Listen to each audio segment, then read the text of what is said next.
Huntsville is growing at an unprecedented rate. In December alone, the city council passed 3 annexation proposals that added about 725 acres to the city.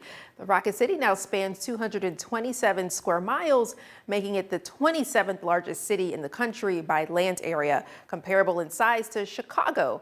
But if where you live gets annexed, what does that mean for you? We verify.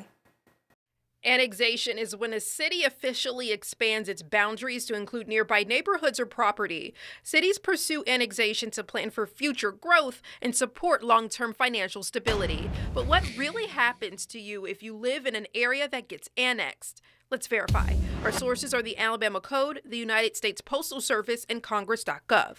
Here's what we found. Here's what changes the moment your address gets annexed. First, you're immediately bound by all the city's laws, ordinances, and tax requirements, and you also get to vote in city elections. But according to Congress.gov, your street address and zip code usually stay the same. That's because mailing addresses are controlled by the U.S. Postal Service, not the city. As a result, zip codes don't always match municipal boundaries since they're organized around mail routes and delivery points rather than geographic factors. Second, the services you get will change. You'll now have city police and fire protection instead of county services. The city will pick up your trash, and depending on where you live, you might get city water and sewer services too.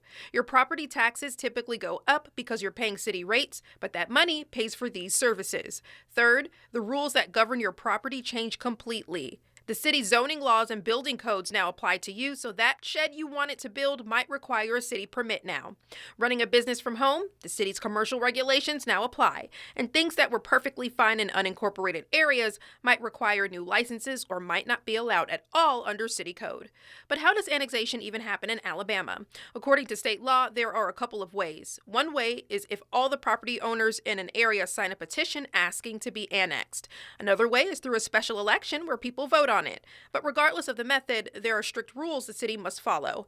The land being annexed has to touch the current city limits. It can't be a random piece of land miles away, and it also can't already be part of another city or within their jurisdiction. The bottom line is annexation means more services, more regulations, and typically higher taxes. But it also means a voice in your city's future. And if you have something you want us to verify, text us at 256-382-2692.